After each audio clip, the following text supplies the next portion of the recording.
ఇదంతా నా వల్లే జరిగింది. కళ్ళు మూసినా తెరిచిన చంద్రికనే కనిపిస్తుంది. Download and subscribe to ETV Win.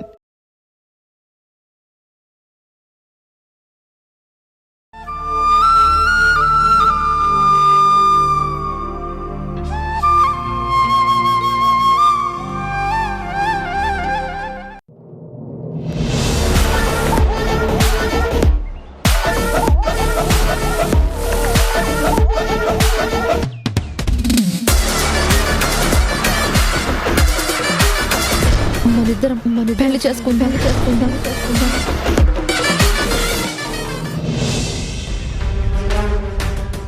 Dheeraj,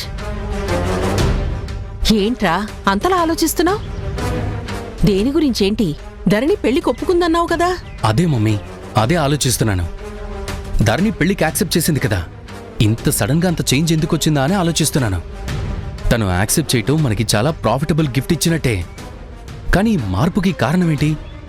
అందరినీ కాదని నాతో మనిద్దరం పెళ్లి చేసుకుందాం అనేసి అంత ధైర్యం ఎక్కడి నుంచి వచ్చిందా అని ఆలోచిస్తున్నాను. సర్లేరా, ఒప్పుకుంది అంతే చాలు అని ఎగిరి గంతేసి దాని మెళ్ళో తాళి కట్టాక ఇంకా ఏంటి ఆలోచించేది? ఇదిగో ఇలా ఆలోచిస్తూ మీనమేషాలు లెక్క పెడితే ఈలోపు జననికి లేనిపోని అనుమానాలొచ్చి అది గాని పసిగట్టిందనుకో ఇంకంతే. పాము పడగ విప్పినట్టే. ఇప్పటి వరకు బుసలు కొట్టింది, ఈసారి కాటేసి తీరుతుంది. అదేంటమ్మా, జనని పసిగట్టడమేంటి? అత్తయ్యకేమైనా డౌట్ వచ్చిందంటావా? ఇప్పటి వరకు వచ్చిందో రాలేదో నాకు తెలీదురా. తనకొచ్చిన బయట పడదురా, మనదాకా రాలేదు. ధరణి దగ్గరే ఆగింది. ధరణిని పదే పదే ప్రశ్నిస్తుంది అంటే డౌట్ ఏదో రేజ్ అయినట్టే కదా. ధరణి అస్తమానం డల్లుగా మన్ను తిన్న పాములాగా ఉంటే, కన్నీళ్లు దిగమింగుకుంటూ ఉంటే అనుమానం రాదా? అరే, అది బేలగా దేబ్రేసు మొహం వేసుకుని అటు ఇటు తిరుగుతుంటే 1,00,000 డౌట్లొస్తాయి. ఇప్పటిదాకా ఏదో వాళ్ల నాన్న ప్రతాప్ గురించి ఆలోచిస్తుంది అనుకుంటున్నారు. ఇంకా ఏదో ఉంది అన్న డౌట్ గాని వచ్చిందనుకో, అది డేగలా మన మీద ఒక కన్నేసుంచితే మన పని ఫినిష్ రా. దానికి అనుమానం బలపడేలోపే నువ్వు ధరణి మెడలో తాళి కట్టేయాలి. అర్థమవుతోందా? నువ్వు ఇంత వివరంగా చెప్పాక ఇంకా అర్థం కాకపోవడం ఏంటి మమ్మీ? ఎట్ ప్రెజెంట్ ధరణి మన వైపు ఉంది. తన నోటితో అదే పెళ్లి చేసుకుందా ఉంది. మనం అన్ని దుర్మార్గాలు చేసినా పాపం తనకి తెలియదు కదా, నన్ను నమ్ముతూనే ఉంది. నేను అమాయకుణ్ణని, గొప్ప ప్రేమికుణ్ణని అనుకుంటుంది. మనం బ్లాక్మెయిల్ చేసిన ఆ వీడియో బయటపడితే నన్నేం చేస్తారో, మావయ్య నా ప్రాణాలు ఎక్కడ తీస్తాడో అనే భయంతో పెళ్లికి ఒప్పుకుంది. పెళ్ళైన తర్వాత అసలు విషయం ధరణికి తెలిస్తే అది ఎలా తీసుకుంటుందో అని ఆలోచిస్తున్నాను. ఎలా తీసుకున్నా పోయేదేం లేదురా. వెనక్కి ముందుకి జరిగితే ఏముంటుందో చెప్పు? అయినా నీతో పెళ్ళయ్యాక ఎవరేం చేస్తారా? ఎప్పుడు దాని గురించో ఆలోచించి ఇప్పుడు నువ్వు బయటపడి దాన్ని బయటపడేయకు. ముందు అర్జెంటుగా మీ పెళ్లి జరగడం కావాలి. ఆయన ఎప్పుడు లేంది కొత్తగా ఆలోచిస్తున్నావేంట్రా? అది నీ మీద ప్రేమతో ఒప్పుకోలేదు. వాళ్ళ అమ్మా నాన్న గురించి ఆలోచించి, దాని బతుకు గురించి ఆలోచించి అది ఒప్పుకుంది. ఆ వీడియో ఎక్కడ బయటపడుతుందో, తన పరువు ఎక్కడ పోతుందో అని, తన వాళ్లే ఎక్కడ చీ అంటారో అని భయంతో ఒప్పుకుంది. అంతేకాని దానికి నీ మీద ప్రేమ లేదు, గీమ లేదు. అరే, నిజంగా ప్రేమ ఉన్నదైతే అప్పుడు వాళ్ళు వద్దు అంటే ఎందుకు మానుకుంటుందిరా? కాకమ్మ కథల గురించి ఆలోచించకుండా పెళ్లి ఎంత తొందరగా జరుగుతుందో ఆలోచించి ధరణిని నీ దాన్ని చేసుకో. సరేనా? వెళ్ళి ఆ ఏర్పాట్లేవో చూడు. సరే మమ్మీ.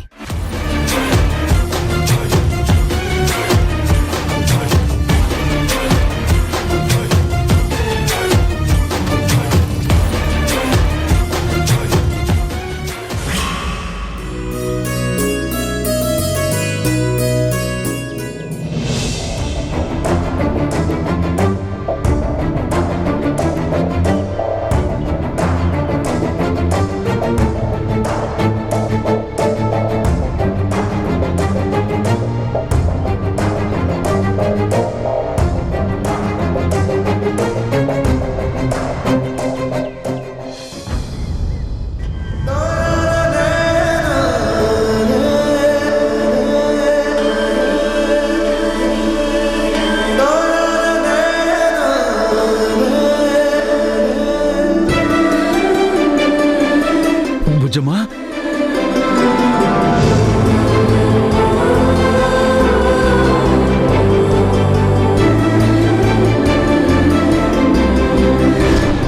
మీరు వెళ్ళకపోతే నేనే పంపించాల్సిన పరిస్థితి వస్తుంది.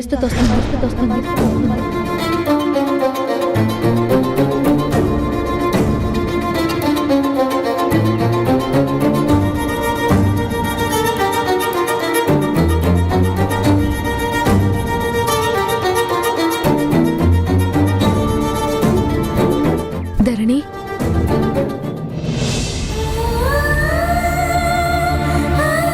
ధరణి,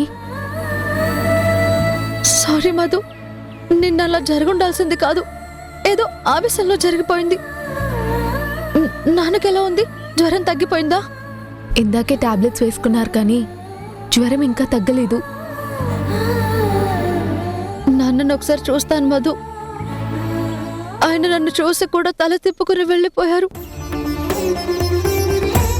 నాన్న దగ్గరికి వెళ్ళి నన్ను క్షమించమని అడగాలనుంది. చూడొద్దా? వేడుకోవద్దా? నువ్వు ఫీల్ అవుతున్నావు, పశ్చాత్తాపడుతున్నావు, ఓకే, కానీ నాన్న ఎలా రియాక్ట్ అవుతారో తెలీదు. ఆయన ప్రేమగా చూడాలని వచ్చావు కదా, రా పద.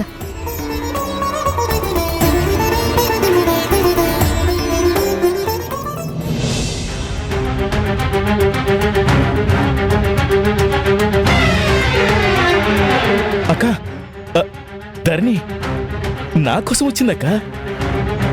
రా ధరణి.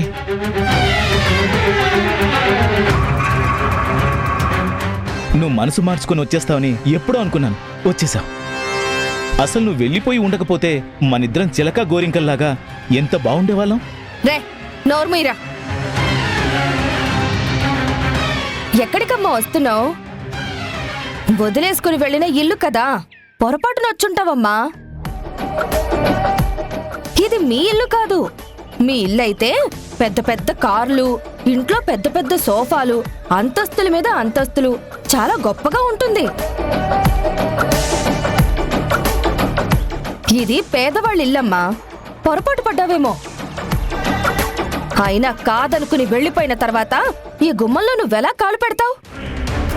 అది కాదమ్మా, నాన్నకి జ్వరంగా ఉందని చూడ్డానికి వచ్చాను. ఓహో, జ్వరంగా ఉందని చూడ్డానికి వచ్చావా? ఏ, ఆయన కోలుకోవడం నీకిష్టం లేదా తల్లి? అసలు ఆయనకు ఆ జ్వరం వచ్చిందే నీ నిర్వాకం వల్ల. నీ మాటలకే కదా, అయ్యో కూతురు అని ప్రేమతో వస్తే చీపో అవతలకి అని, పోకపోతే మెడపట్టి గెంటుతాను అంటావా? నీ మాటలకి మనసు కలుక్కుమంది. పాపం పిచ్చి మహారాజు అదే తలుచుకుని కుమిలిపోతూ సోయలేని పరిస్థితుల్లో రోడ్డు మీద నడుచుకుంటూ వస్తుంటే యాక్సిడెంట్ అయ్యింది. తెలుసా నీకు? ఇప్పుడు జ్వరం వచ్చిందని చూసిపోదామని వచ్చావా? నిన్ను చూస్తే తగ్గే జ్వరం కాదది. కనపడగానే ఆవేశం పెరిగి కపాల మోక్షం అయినా దిక్కులేదు.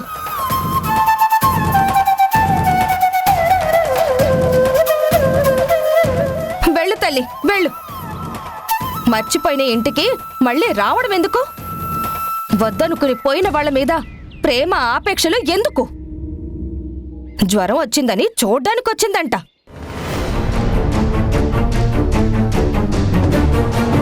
అదేంటక్క, ధరణి వస్తే అలా మాట్లాడతావేంటి? అది పైకట్ల చెప్తుంది కానీ వచ్చింది నా కోసం. మనసు మార్చుకుని వచ్చిన వాళ్ళ మనసు బాధ పెట్టి పంపిస్తావా ఏంటి? రే నువ్వాగరా. ఇదిగో, ఇప్పుడు చేసిన డిస్టర్బెన్స్ చాలు గాని వెళ్ళు తల్లి, వెళ్ళు. తనెందుకు వెళ్ళాలి? నాన్నని చూడ్డానికి వచ్చింది, చూసే వెళ్తుంది. అందులో తప్పే ఉంది? తప్పొప్పులు ఎంచడానికి నువ్వెవరే? తప్పు కాకపోతే ఆయనెందుకే అంత బాధపడతారు? ఆయన భార్యగా అది రావడానికి చూడ్డానికి వీల్లేదని నేనంటున్నాను. అది లోపలికి రావడానికి నేను ఒప్పుకోను. ఆయనకి నేను భార్యని, ఈ ఇంటి ఓనర్ని. నా మాటని కాదని దాన్ని లోపలికి తీసుకొచ్చే ప్రయత్నం చేస్తే దాంతో పాటు నిన్ను కూడా బయటికి గెంటాల్సి ఉంటుంది. బయటికి గెంటుతావా? ఏది గెంటు చూద్దాం. నువ్వు నన్ను పంపిస్తావో నేను నిన్ను పంపిస్తానో చూద్దాం. భార్య అంట, ఇంటికి ఓనర్ అంట. నాకు ఆయనకి బంధం పడ్డ తర్వాతనే నువ్వు ఇంట్లోకి ఎంటర్ అయ్యావు. నీకన్నా ముందు నుంచి మాకు రక్త సంబంధం ఉంది, ప్రేమ బంధం ఉంది. దాన్ని తుంచేయడానికి, తెంచేయడానికి నీకు అధికారాలు లేవు.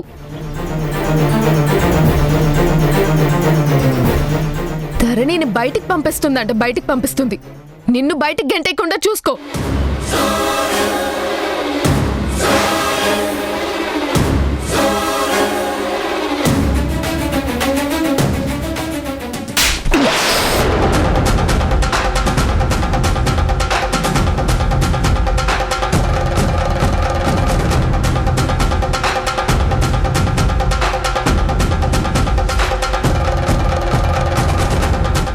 రోగం బాగా కుదిరింది. దీనికి ఇలా జరిగితే గాని బుద్ధి రాదు. ఏంటే నీ పెత్తనం? వెళ్ళిపోయిన దానికి నువ్వు సపోర్ట్ చేస్తున్నావేంటి? దాని ఇంటి నుంచి నన్ను బయటికి గెంటి మళ్ళీ ఇంటికి ఎందుకు వచ్చింది?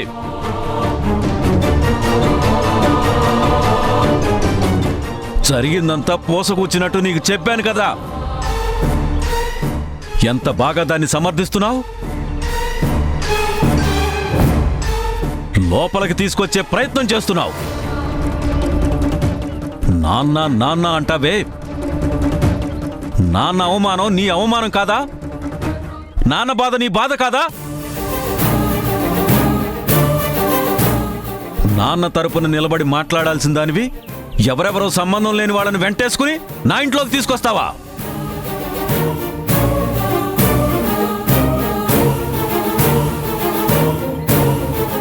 నాన్న, నన్ను క్షమించండి నాన్న. నా మీద ఉన్న కోపం మధు మీద ఎందుకు చూపిస్తారు?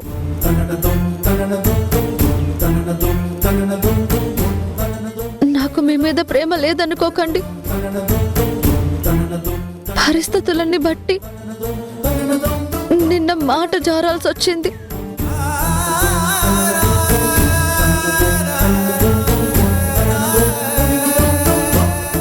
నన్ను క్షమించండి నాన్న అని వేడుకోవడానికే వచ్చాను. మీ ఒంట్లో బాగాలేదని తెలిస్తే చూడాలనిపించి వచ్చాను. ప్రేమ లేకపోతే ఎందుకు వస్తాను మీరే చెప్పండి. చూడు, నీ ప్రేమ గురించి నాకు నిన్నే తెలిసింది. ప్రేమ ఉన్నవాళ్ళు ఎప్పటికీ అలా చేయరు.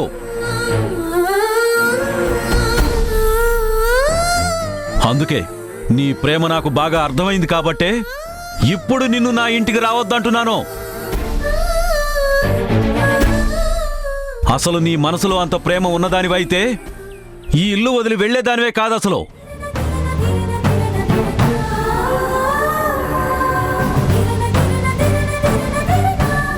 నువ్వు నిజంగా నా మీద ప్రేమతో వస్తే, ఆ ప్రేమే నిజమైతే నా మీద ఒట్టేసుకుని ఈ ఇంట్లోకి రా.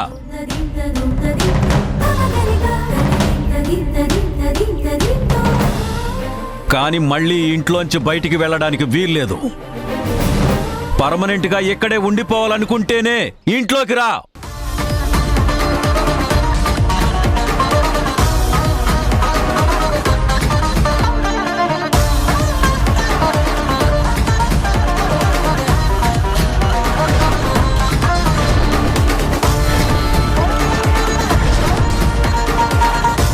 సారీ నాన్న, నేను మిమ్మల్ని క్షమించమని కాళ్ళ మీద పడి వేడుకోవడానికి వచ్చాను.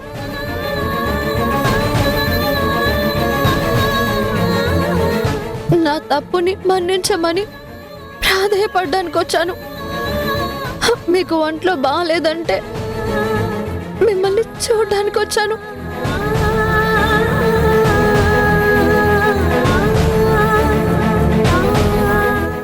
కానీ ఇక్కడ ఉండిపోవడానికి రాలేదు.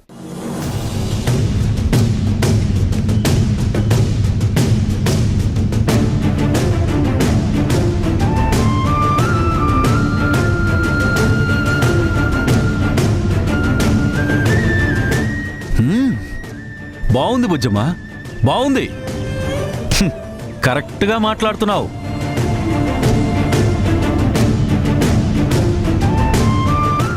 నీ పనికి మాలిన ప్రేమలు పరామర్శలు నాకు అవసరం లేదు. నీ పలకరింపుల వల్ల నేను పడే బాధ తగ్గదు, వచ్చిన జ్వరము తగ్గదు. బాధను పెంచి ఆ జ్వరం మరో రోగంగా మార్చడానికే నువ్వు వచ్చినట్టున్నావు.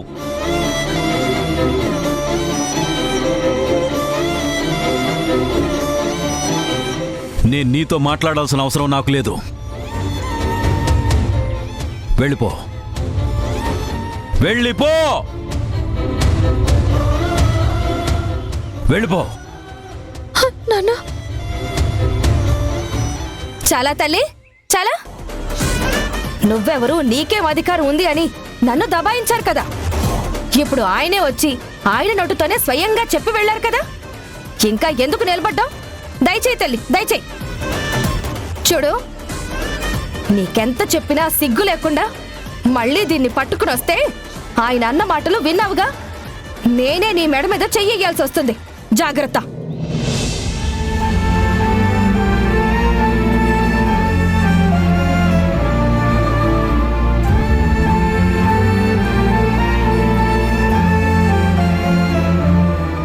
సారీ మధు, నా కోసం ఇలా మాటలు పడి ఇబ్బంది పడాల్సి వచ్చింది.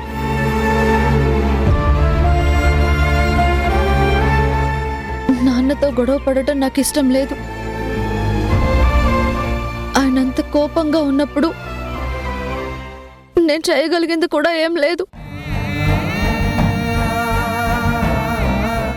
మాట వినిపించుకోనప్పుడు తన కర్మాన్ని సరిపెట్టుకుంటాను.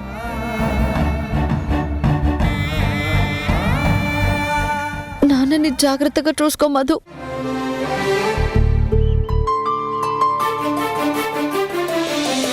నేను ఉన్నానంటూ ఉదయం చీకటినే దాటే సమయం పరుగెత్తుకు వచ్చే హృదయం నానా. ఎన్నాళ్ళుగా ఈ పయనం పసిగట్టనలేదే వేగం, ఏ ఊహకి అందని త్యాగం నానా. కనిపించని నువ్వు పదరా, దాన్నేం చూస్తావు? పద. రూపం కనిపించే ఏ అమ్మకి నువ్వే కదలోకం. అనుబంధం అనే కోవెలలో నువ్వేగా తొలి దీపం. మన ఇద్దరి బంధం చూసిన వికెందుకింత కోపం. నానా మళ్ళీ రావా, మాలో ఏకం కావా.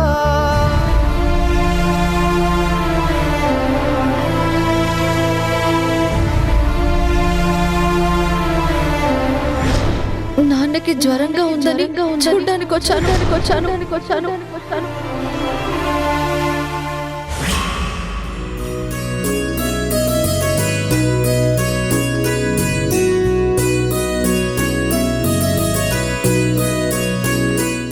నమస్కారం గుణగారు. నమస్కారం, రండి. కూర్చోండి. కూర్చోండి మూర్తి గారు. ఏంటి సడన్ గా మీరెంట్రీ ఇచ్చారు? సర్ప్రైజింగ్ న్యూస్ విన్నాను. చాలా ఆనందం వేసింది. మీరు కలిశారు, మీ పిల్లలు వచ్చి మీతో కలిశారని ఓ శుభవార్త నా చెవిని పడింది. అందుకే ఓసారి మిమ్మల్ని చూసి, మీ పిల్లలను చూసి నేను సంతోషపడదామని వచ్చానండి. అవునండి, 20 ఏళ్ల తర్వాత మా కన్న పిల్లలు మమ్మల్ని వెతుక్కుంటూ వచ్చారు. చాలా ఆనందంగా ఉంది. ఒక నిమిషం పిలుస్తానుండండి. ధరణి, బాలు, ఒకసారి కిందకి రండి.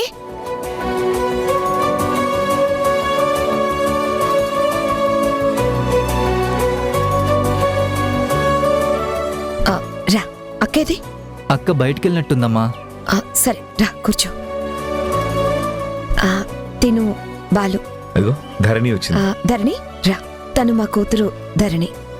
నమస్తే అండి. అమ్మా చాలా సంతోషం. నేను మిమ్మల్ని చూసి పలకరించి వెళ్దామని వచ్చాను. కానీ స్వామి కార్యం స్వకార్యం అన్నట్టుగా ఈ మ్యారేజ్ మేకర్కి షార్ట్ ఫ్యూచర్లో గొప్ప లక్కు తగిలేటట్టు ఉంది. ఏంటయ్యా అంత లక్కు? పెళ్ళిడికి వచ్చిన పిల్లలు 3 ఉన్నారమ్మా మీ ఇంట్లో. నాకు లక్కు కాకపోతే మరేంటి? గుణగారి వీళ్ళ విషయంలో ఏదైనా నాకే చెప్తారు కదా.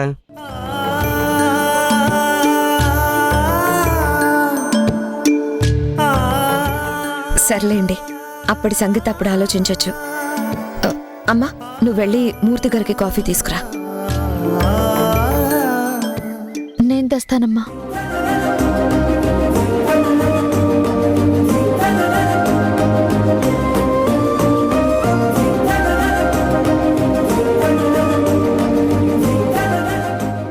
ఏంటి మూర్తి గారు అలా చూస్తున్నారు?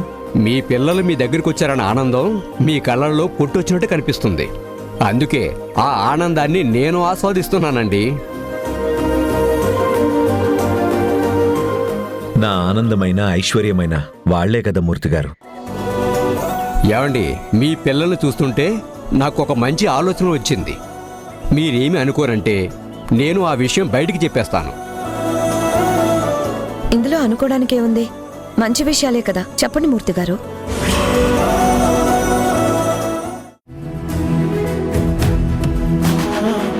మీరు నీరసంగా ఉన్నారు కదా, నేను తినిపిస్తాను. తెలిసిందనేడు ఒక నాన్న మనసు బరువు